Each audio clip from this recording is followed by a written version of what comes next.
আজকের খুতবাটি অত্যন্ত প্রয়োজনীয় একটা বিষয় নিয়ে, যা সকলেই জানে এবং সকলেই শুনে থাকে, আর যা নিয়ে প্রায় সকল মুসলিমই অভিযোগ করে থাকে। আর তা হল উম্মার মাঝে ঐক্য এবং আমাদের সকলের একতাবদ্ধ হয়ে অবিচ্ছিন্ন একটি ভ্রাতৃত্বের সম্পর্ক গড়ে তোলা। এটা এমন বিষয় যা আপনি প্রতিদিনই লঙ্ঘিত হতে দেখবেন। আর আমরা সকলেই জানি যে উম্মার মাঝে দুর্বলতা এসেছে ঐক্যের অভাব থেকেই। যদি আমরা একটা ঐক্যবদ্ধ শক্তি হতাম, এমনকি 4টি পরিবার ঐক্যবদ্ধ হলে, 4টি গোত্র ঐক্যবদ্ধ হলে, 4টি শহর ঐক্যবদ্ধ হলে, 4টি দেশ ঐক্যবদ্ধ হলে সেটা একটা শক্তিতে পরিণত হয়, তাহলে গোটা পৃথিবীর 20% মানুষ সম্পর্কে আপনি কি বলবেন? তো এটা এমন একটা দুর্বলতা যা সম্পর্কে আমরা সকলেই অবগত। একই সাথে যখন আমরা ইসলামের শত্রু এবং এই উম্মার শত্রুদের ক্ষমতা এবং শক্তিমত্তা নিয়ে কথা বলি, যখন আমরা ইসরায়েলের মতো গণহত্যাকারী উন্মাদদের কথা চিন্তা করি, যা বিশ্ববাসীর চোখের সামনে নির্বিচারে গণহত্যা চালিয়ে যাচ্ছে, আর মুসলিমরা দাঁড়িয়ে দাঁড়িয়ে তা দেখছে, আমাদের মাঝে হতাশা আসে নিজেদের দুর্বলতার জন্য। কিন্তু আপনি হতাশ হওয়ার মাধ্যমে আর রাগান্বিত হওয়ার মাধ্যমে এর সমাধান করতে পারবেন না। কেন আমরা পক্ষাঘাতগ্রস্ত হয়ে রয়েছি? এই প্রশ্নটির সবচেয়ে যুক্তিসঙ্গত উত্তর হল, আমরা ঐক্যবদ্ধ নই, আমাদের একক কণ্ঠ নেই, আমরা একক সত্তা হিসাবে কথা বলি না। আর আপনি সেটা অর্জনই বা করবেন কিভাবে? এটা অর্জন করা কি প্রায় অসম্ভব বলে মনে হয়। শত্রুদের উপায় উপকরণগুলোর কথা আপাতত ভুলে যান। যারা উম্মার অনিষ্ট চায় তাদের অর্থনৈতিক, প্রযুক্তিগত, অর্থসংস্থানগত, সামরিক উপায় উপকরণগুলোর কথা ভুলে যান। সেটা এমনকি বড় কোনো সমস্যাও না। প্রকৃত সমস্যা হলো আভ্যন্তরীণ সমস্যা। প্রকৃত সমস্যা হলো আমাদের নিজেদের ভিতরে যা রয়েছে। আমি উম্মার ঐক্য নিয়ে ভাষা কোনো বক্তব্য দিয়ে ক্ষান্ত হতে চাই না, কারণ আপনারা এরকম হাজার হাজার বক্তব্য শুনেছেন, আমিও শুনেছি। এজন্য আমি আসলেই সমস্যার গোড়া থেকে শুরু করতে চাই। আসুন বিষয়টা নিয়ে ভিন্নভাবে চিন্তা করি। ধরুন আপনি চমৎকার একটা ভূমি দেখতে পেলেন, যেখানে কোনো কিছু জন্মাচ্ছে না, এটাতে কোনো কিছু জন্মাচ্ছে না। আর আপনি বলছেন, এখানে কেন কিছু জন্মাচ্ছে না? কি হলো এই ভূমিটার? আপনি তো কোনো বীজ বপন করেননি, আপনি মাটির যত্ন নেননি, আপনি সেচ দেননি, আর এখন অভিযোগ করছেন যে এখানে কিছু জন্মাচ্ছে না কেন? আপনি বীজ বপন করলেন, সেচ প্রদান করলেন, পর্যাপ্ত সূর্যের আলো নিশ্চিত করলেন, এটাও নিশ্চিত করলেন যে নিয়মিত পোকামাকড় এবং আগাছা পরিষ্কার করা হচ্ছে। যদি আপনি তা না করেন, তাহলে অভিযোগ করার কোনো অধিকার আপনার নেই।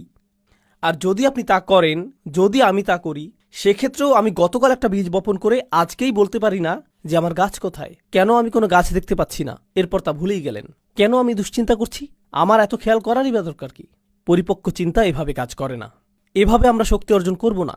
আপনাকে একটা বিষয় তত্ত্বাবধান করতে হবে, উন্নতি সাধন করতে হবে, আবাদ করতে হবে, এরপরে অবশেষে আপনি ফলাফল পাবেন। আমরা এখানে মুসলিম ঐক্য নিয়ে কথা বলছি। একটা মুহূর্তের জন্য মুসলিমদের কথা ভুলে যান।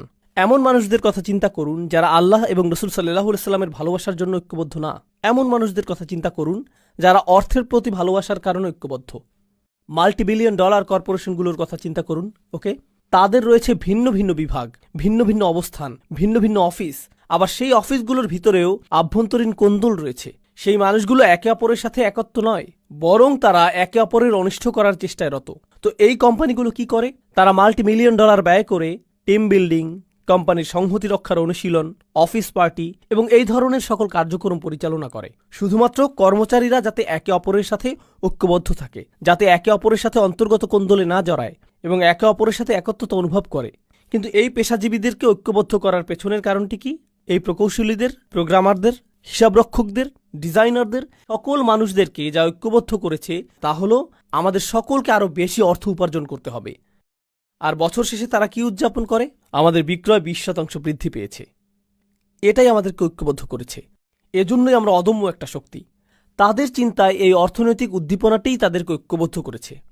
এটাই তাদের সম্পূর্ণ প্রেরণাকে তাড়িত করে।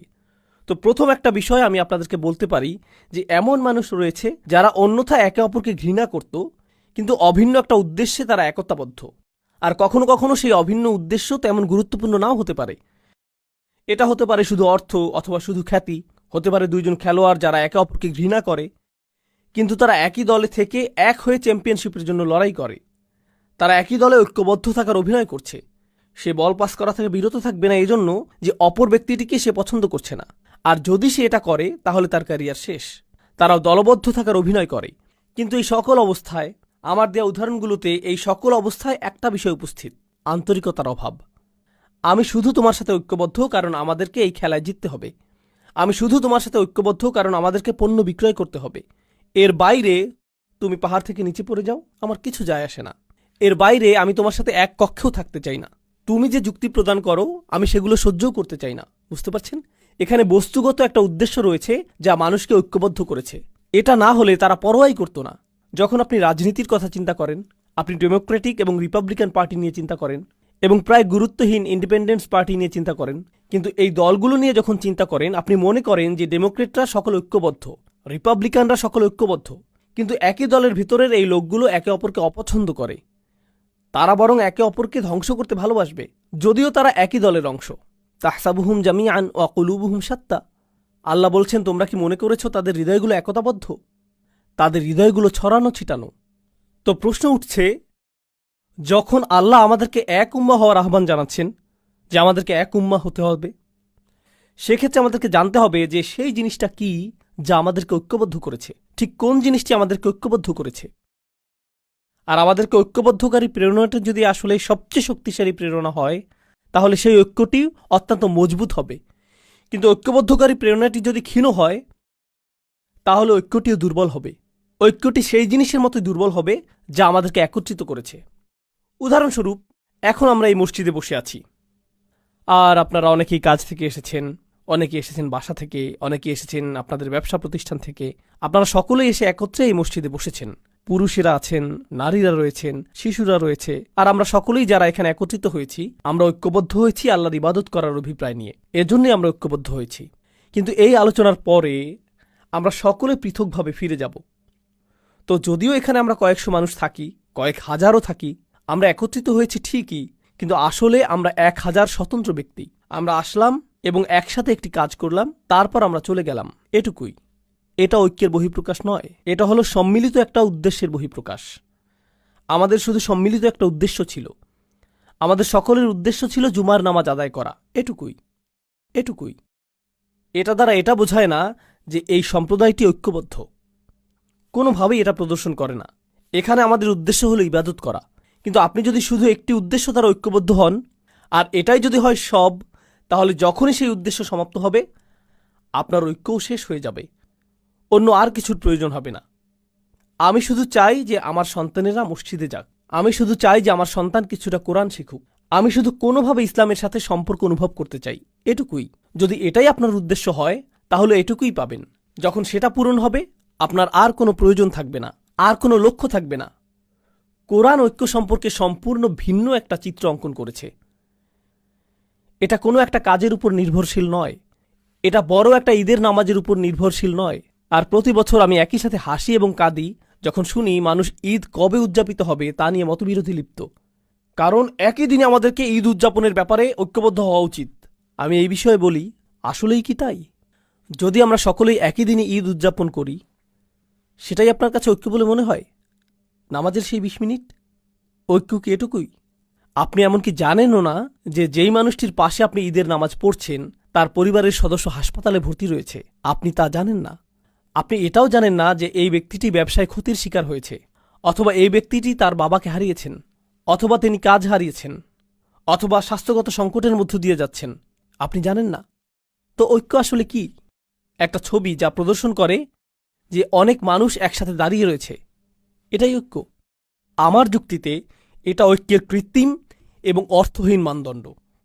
আর সেজন্যই যখন আমরা অভিযোগ করি যে আমাদের ঐক্য নেই, আমাদের সেই অভিযোগও অর্থহীন। এটা আমার দেয়া উদাহরণটির মতোই। আপনি একটা ভূমির সামনে দাঁড়িয়ে আছেন যেখানে কিছু জন্মাচ্ছে না, আর আপনি বলছেন, হেই, এখানে তো কোনো কিছুই দেখছি না, কেন আমার জন্য কিছু জন্মানো অবস্থায় নেই? ইতিমধ্যেই তো আমার বাগানে প্রবেশ করার কথা। না না না, যদি আপনি বাগানের মালি হতে প্রস্তুত না হন, সেক্ষেত্রে অভিযোগ করার কিছুই নেই। তো আসুন একটু পেছনে ফিরে যাই এবং এই বিষয়টা নিয়ে চিন্তা করি। প্রথমত এবং প্রধানত আমি পুরুষ মানুষদের উদ্দেশ্য করে বলবো, পর্দার আড়ালের বোনেরা একটু ধৈর্য ধরুন, আপনাদের পালা আসবে। যদি আজকে নাও হয়, অন্য আরেকদিন বলবো ইনশাআল্লাহ। কিন্তু আজ আমি শুধু পুরুষদের উদ্দেশ্য করে বলবো। মুসলিম সমাজের অনেক পুরুষ মানুষের সাথেই আমার অনেক অনেক কথোপকথন হয়েছে, সারা পৃথিবীব্যাপী এবং আমেরিকাতেও। পুরুষ মানুষদের কাছ থেকে অন্যতম একটা অনুভূতির কথা আপনি শুনবেন যে সকলেই আমার কাছ থেকে কিছু চায়। আমার পরিবার আমার কাছে চায়, আমার বাবা মা আমার কাছে চায়, আমার সন্তানেরা আমার কাছে চায়, আমার স্ত্রী আমার কাছে চায়, আমার শ্বশুরবাড়ি আমার কাছে চায়, আমার বস আমার কাছে চায়, আমার সমাজ আমার কাছে চায়, প্রত্যেকেই আমার কাছে কিছু চায়। আর সে যদি একটা ফোন কলও পায়, এমনকি কলটি রিসিভ করার আগে সে ধরে নেয় এটা তার উদ্দেশ্য না যে হ্যালো, আমি তোমার খবর নেওয়ার জন্য ফোন করলাম, তুমি কি ভালো আছো, সব কিছু কি ভালো চলছে, চলো একদিন দেখা করি। এমনকি কেউ যদি কল দিয়ে বলে আসসালামু আলাইকুম, তুমি কেমন আছো, এর মধ্যেই আপনার মাথায় কাজ করে যে সে কি চাইছে, কি ব্যাপারে কল করেছে, কল করার কারণটা কি। কেউই এজন্য আপনার খোঁজ নেয় না যে তারা আপনার ব্যাপারে মনোযোগী। তারা আপনার খোঁজ নেয় কারণ তারা এমন কিছুর প্রতি মনোযোগী যা আপনি তাদেরকে দিতে পারবেন। তো হয়তো আপনি একটা ক্যাশ বাক্স, অথবা আপনি হয়তো একজন সেবক, আপনি শুধু এটুকুই। আপনি আছেন শুধুমাত্র ব্যবহৃত হওয়ার জন্য। আপনি একটা যন্ত্র যাকে ব্যবহার করা হয়, এটুকুই। কেউ আপনাকে নিয়ে চিন্তা করে না, কেউ আসলে আপনার ভিতরের সত্তাটিকে দেখতে পায় না। আর আপনি মসজিদে আসছেন, এখানে শুনতে পান যে মুসলিমরা সবাই ভাই ভাই, আসসালামু আলাইকুম, এরপর আপনারা একে অপরকে আলিঙ্গন করেন, সালাম এবং দোয়া বিনিময় করেন, এতে সমস্যা নেই। কিন্তু যখনই আপনি বলেন ভাই আমি কি আপনার সাথে একটু কথা বলতে পারি, আমি ব্যস্ত, এই মুহূর্তে একটু ব্যস্ত, কারণ কারোরই আপনার জন্য সময় নেই, কারোরই আপনার জন্য সময় নেই। আর আরও এক ধাপ সামনে আগালে আপনার পরিবার হয়তো আপনার উপর নির্ভরশীল, তারা আপনার উপর নির্ভরশীল। উদাহরণস্বরূপ, আপনি হয়তো উপার্জনকারী, আর আকস্মিক আপনি অসুস্থ হয়ে পড়লেন এবং চাকরি হারিয়ে ফেললেন। আপনি শুধুমাত্র চাকরি হারালেন না, পরিবারে আপনি সম্মানও হারিয়ে ফেললেন।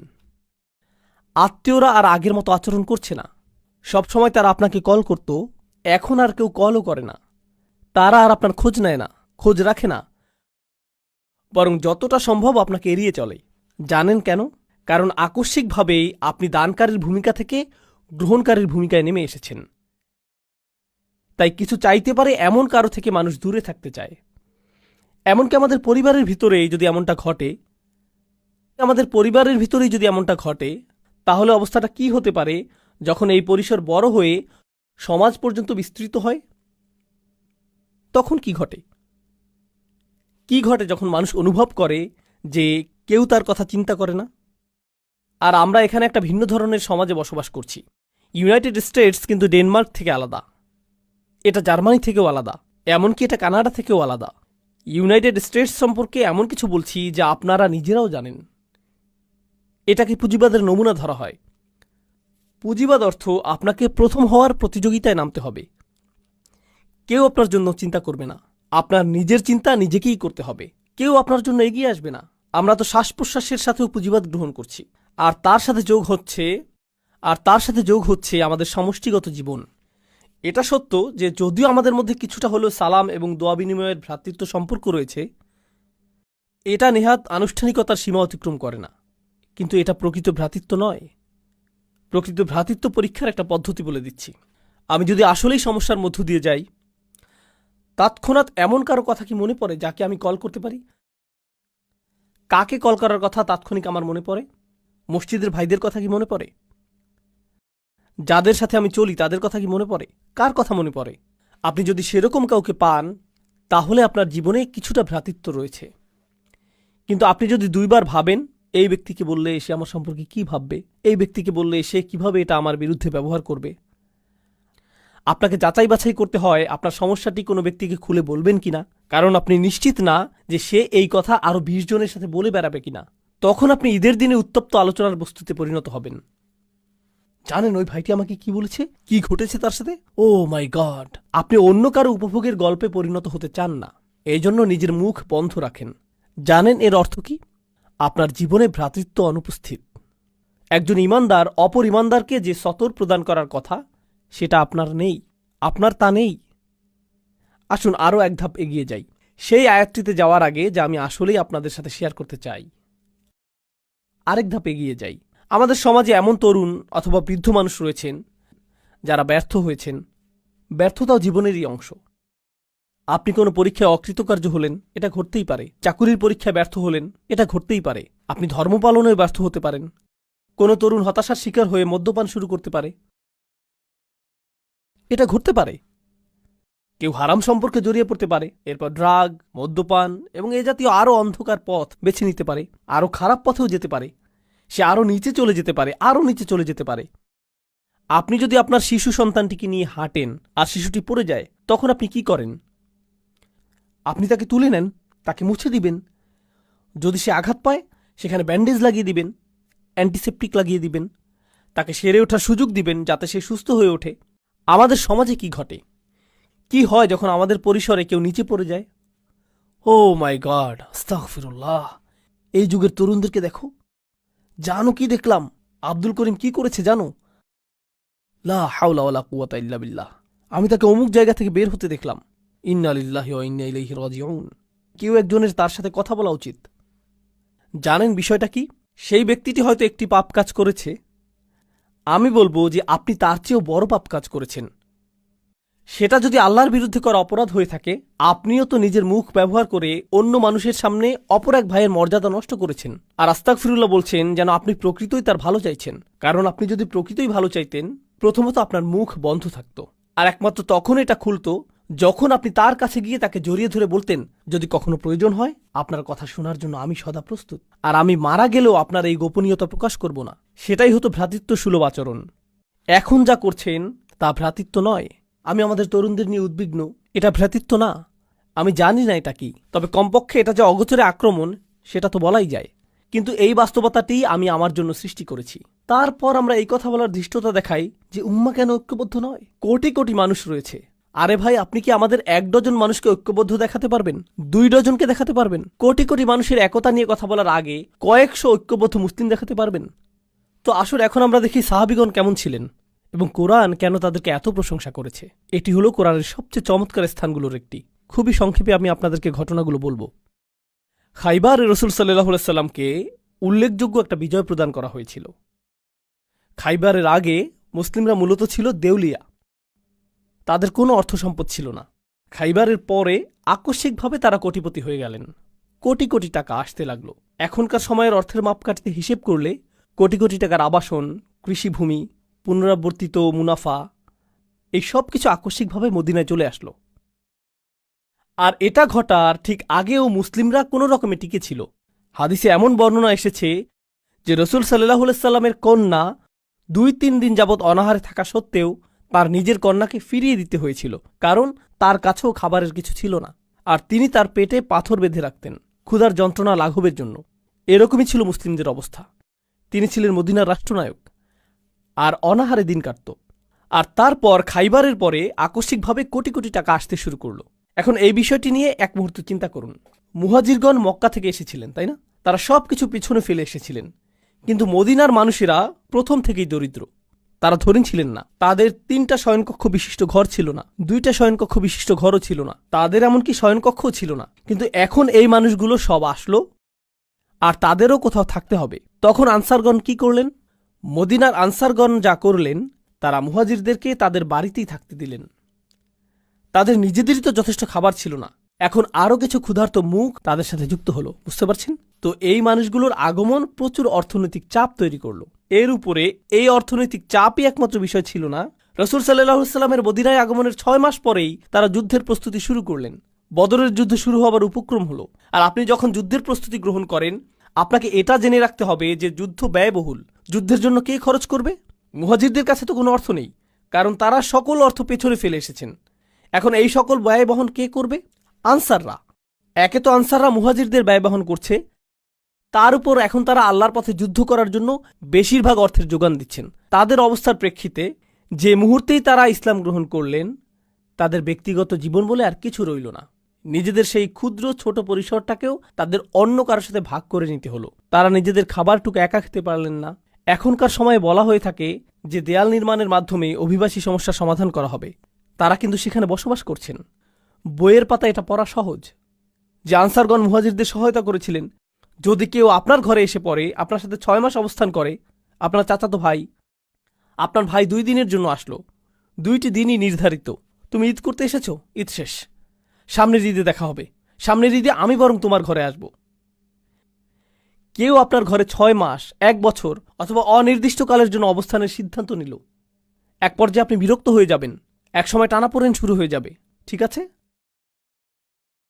আপনি আমার ইসলামী ভাই, কিন্তু আপনি কি এখানে বসা থেকে বিরত থাকবেন? এটা আমার বসার স্থান। আপনি আমার ইসলামী ভাই, কিন্তু আমার যেই এক টুকরো চিকেন ছিল তাই আপনি খেয়ে নিলেন। এই কমলাটি কে নিয়েছে? এটা কে করেছে? কে সবকিছু এলোমেলো করে রেখেছে? ও আল্লাহ! এরকম শুরু হয়ে যাবে। তারা তো মানুষই, তারা তো মানুষ। এর উপরে তারা আবার একটি যুদ্ধের সম্মুখীন হলেন। আর বেশিরভাগ শহীদ বদর এবং উহুদে, বেশিরভাগ মানুষ যারা হত্যার শিকার হয়েছিলেন তারা ছিলেন আনসার, তারা ছিলেন মদিনার অধিবাসী। তো আমরা ব্যয় করছি, আমরা গৃহের অংশ ছেড়ে দিচ্ছি, আবার আমরা হত্যারও শিকার হচ্ছি। এই সব কিছু ঘটতে থাকলো, আর তারা দিয়েই গেলেন, দিয়েই গেলেন, দিয়েই গেলেন এবং দিয়েই গেলেন। সবশেষে কোটি কোটি টাকা আসতে লাগলো। খাইবারের যুদ্ধের পর তারা কোটিপতি হয়ে গেলেন। আমি যদি আনসারি হতাম, আমি তা না, আমি এখানে আমার কল্পনাকে ব্যবহার করছি, যদি আমি আনসারদের একজন হতাম, আমি বলতাম কুছ তো বাপাস মিলে, কিছুটা হলেও তো ফেরত পাবো। আমি ঘোষণার জন্য অপেক্ষা করছি, কারণ আমি অর্থ ব্যয় করেছি, নিজের বাসস্থানের অংশ দান করেছি, কিছুটা তো ফেরত পাবো, যেহেতু গনিমতের এই সম্পদ আমরা লাভ করেছি। এখন আয়াতটি লক্ষ্য করুন, মা আফা আল্লাহু আলা রসুলিহি, আল্লাহ যাই তার রসুলের মাধ্যমে অর্জন করার সামর্থ্য প্রদান করেছেন, মিন আহলিল কুরা, অর্থাৎ সেই শহরগুলো থেকে যার অর্থ খাইবার, ফালিল্লাহ, তা আল্লাহর মালিকানাধীন। প্রথমত একটা অংশ হচ্ছে আল্লাহর উদ্দেশ্যে। এটা দিয়ে কি বোঝায় তা এখন বলবো না, অন্য এক সময় বলবো। ওকে, ঠিক আছে, আল্লাহর জন্য, আমি বুঝতে পেরেছি। এরপর অলির রসুল, পরের অংশটি যাচ্ছে রসুল সাল্লাল্লাহু আলাইহি সাল্লামের উদ্দেশ্যে, রসুল এবং তার পরিবার। ওকে, ঠিক আছে, এটা বেশ ভালো। ওয়াদিল কুরবা, নিকট আত্মীয়দের জন্য। ওয়াল ইয়াতামা, ইয়াতিমদের জন্য। আমি একজন আনসারি হয়ে তাকিয়ে আছি, ঠিক আছে, এতিমরা পাবে, আমি হয়তো এর পরে পাবো। ওয়াল মাসাকিন, গরিব মানুষেরা। ওকে, ঠিক আছে, গরিব মানুষদের পালা শেষ। এখন কি আমার প্রসঙ্গ আসবে? ওয়াবনিস সাবিল, যে মানুষেরা ভ্রমণরত, তাদের সাহায্য প্রয়োজন, কিছু অর্থ তাদের কাছেও যাবে। ঠিক আছে, তারপর এই আয়াতটির শেষে আল্লাহ বলছেন, মা আতাকুমুর রসুলু ফাখুযুহু, আল্লাহ রসুল তোমাদের জন্য যা নীতি নির্ধারণ করেন তা গ্রহণ করো। ওমা নাহাকুম আনহু ফান্তাহু, আর তিনি যা নিষেধ করেন তা থেকে বিরত থাকো। ঠিক আছে, এখন পরবর্তী আয়াত, পরবর্তী গ্রহীতার কথা আসছে। লিল ফুকারা ইল মুহাজিরিন আল্লাযীনা উখরিজু মিন দিয়ারিহিম ওয়া আমওয়ালিহিম ইয়াবতাগুনা ফাদলাম মিনাল্লাহি ওয়া রিদওয়ানা, কপরদকহীন মুহাজিরগণ, যাদেরকে তাদের গৃহ এবং সম্পত্তি থেকে উৎখাত করা হয়েছে, যারা আল্লাহর অনুগ্রহের অন্বেষণ করে এবং তার সন্তুষ্টি কামনা করে, তারাই পরবর্তী গ্রহীতা। এখানে তো অনেকগুলো গ্রহীতা, সকল অর্থ বিভক্ত হয়ে যাচ্ছে, কিন্তু কার কথা এখনো উল্লেখ করা হয়নি? আনসারদের কথা উল্লেখ করা হয়নি। আর আনসারগণই সবচেয়ে বেশি অর্থ ব্যয় করেছিলেন, কিন্তু তাদের কথা এখনো আসেনি। সব শেষে আল্লাহ তাদের প্রসঙ্গ উল্লেখ করে বলছেন, ওয়াল্লাযীনা তাবাওয়াদ-দার ওয়াল ঈমান। শুধু লক্ষ্য করুন কিভাবে আল্লাহ তাদের সম্পর্কে বলছেন। আমি এই সব কিছু বলছি শুধু এটা দেখানোর জন্য যে কি চমৎকারভাবে আল্লাহ তাদের সম্পর্কে বলেছেন। সেই মানুষেরা তাদের ঘর এবং তারা পর্যাপ্ত স্থানের ব্যবস্থা করেছে। ঠিক যেভাবে আপনি আপনার ঘর উন্মুক্ত করেন, তারাও তাদের ঈমানকে উন্মুক্ত করেছিলেন। এখানে আল্লাহ আমাদেরকে একটা বার্তা দিচ্ছেন, আমার মুসলিম ভাইয়ের জন্য কতটুকু স্থান আমি আমার মনে তৈরি করেছি, এটা আমার ঈমানের অংশ। শুধুমাত্র নামাজের মধ্যে ঈমান সীমাবদ্ধ না, আমার মুসলিম ভাইয়ের জন্য যখন আমি হৃদয় উন্মুক্ত করি তাতেও ঈমান রয়েছে। আর আল্লাহ বলছেন এই মানুষগুলো উন্মুক্ত হৃদয়ের অধিকারী। আনসারদের প্রসঙ্গ অনেক পরে এসেছে, কিন্তু আনসারগণ কখনোই সেরকম বোধ করেননি, তারা সেটা অনুভব করেননি। তাদের ঈমানের মতো তাদের হৃদয়গুলো উন্মুক্ত ছিল। তারা তাদের ঘর এবং ঈমান উভয়টি উন্মুক্ত করে দেন। মিন ক্বাবলিহিম, তাদের আগমনের পূর্বেই, ইউহিব্বুনা মান হাজারা ইলাইহিম। কথাগুলো তেলাওয়াত করা খুবই সহজ, কিন্তু অনুধাবন করা খুবই কঠিন। তিনি বলছেন তারা ভালোবাসেন তাদেরকে যারা তাদের কাছে আশ্রয় গ্রহণ করেছেন। ইয়া আল্লাহ, এটা যদি আপনার এবং আমার বিষয়ে বলা হতো, কথাটা এরকম হতো, তারা কোনো রকমের সহ্য করছে তাদেরকে যারা তাদের কাছে আশ্রয় গ্রহণ করেছে। তারা প্রায় তাদেরকে হত্যা করার দ্বারপ্রান্তে পৌঁছে গিয়েছে যারা তাদের কাছে আশ্রয় গ্রহণ করেছে। তারা কামনা করেছে যে যারা তাদের কাছে আশ্রয় গ্রহণ করেছে তারা যাতে নিজ এলাকায় ফিরে যায়। মুনাফিকরাই এই কথাগুলো বলেছিল, লা ইরজা'না ইলাল মাদিনাতি লা ইখরিজান্নাল আ'যু মিনাল আযাল। এই কথাটাই মুনাফিকরা বলেছিল যে তাদের নিজ এলাকায় ফেরত যাওয়া উচিত, এটাই তারা বলেছিল। তো এর অর্থ কি? আপনার মুসলিম ভাইয়ের জন্য হৃদয় উন্মুক্ত করা, তার সকল প্রয়োজন পূরণ করা, শুধুমাত্র অর্থনৈতিক প্রয়োজনই না, এর দ্বারা শুধুমাত্র অর্থনৈতিক সাহায্যই বোঝাচ্ছে না, এর দ্বারা বোঝাচ্ছে যে আপনি নিজের হৃদয়ে স্থান তৈরি করবেন যাতে কোনো একজন আক্ষরিকভাবেই আপনার গৃহে আশ্রয় পেতে পারে। তাই আল্লাহ বলছেন, ইউহিব্বুনা মান হাজারা ইলাইহিম ওয়ালা ইয়াজিদুনা ফি সুদুরিহিম হাজাতাম মিম্মা উতু। অর্থাৎ যেই দায়িত্ব তাদেরকে প্রদান করা হয়েছে তার কারণে তারা নিজেদের হৃদয়ে কোনো অস্বস্তি রাখে না। তারা কখনোই অস্বস্তি অনুভব করে না, কারণ তারা কাউকে সহায়তা করছেন।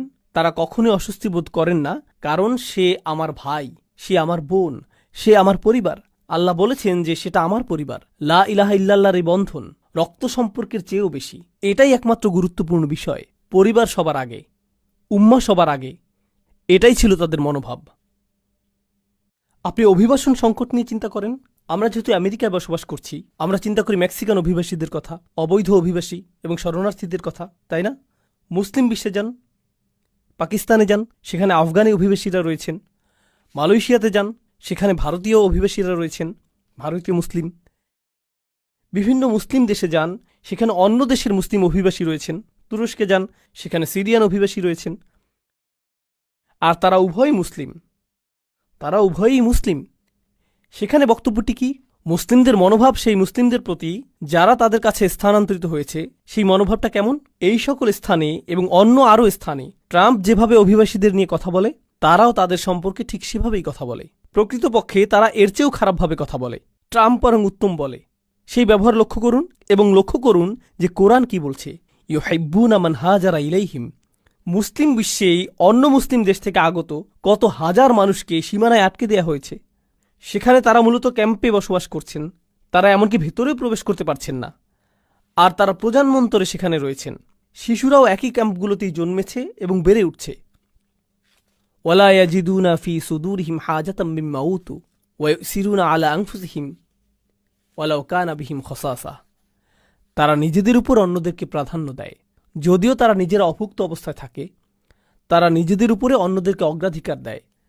তারা অন্যদের জন্য নিজেদের প্রয়োজনকে তুচ্ছ করে দেখেন, যদিও তারা অনাহারে থাকেন। এটা বেশ উঁচু মানদণ্ড। আল্লাহ বর্ণনা দিচ্ছেন যে পরিমাণ অর্থ এসেছে তা নির্ধারিত আল্লাহর জন্য, রাসূলের জন্য, দরিদ্র কপরদক্ষিণ মানুষদের জন্য, মুহাজিরদের জন্য। আর তারপর তিনি আনসারদের কথা অসাধারণভাবে বর্ণনা করলেন। এত দীর্ঘ আয়াত উৎসর্গকৃত হয়েছে শুধুমাত্র আনসারদের জন্য আর তাদের কৃতকর্মের জন্য। আর তিনি শেষ করেছেন এই বলে যে ওমা ইউকা শুহা নাফসিহি ফাউলাইকা হুমুল মুফলিহুন।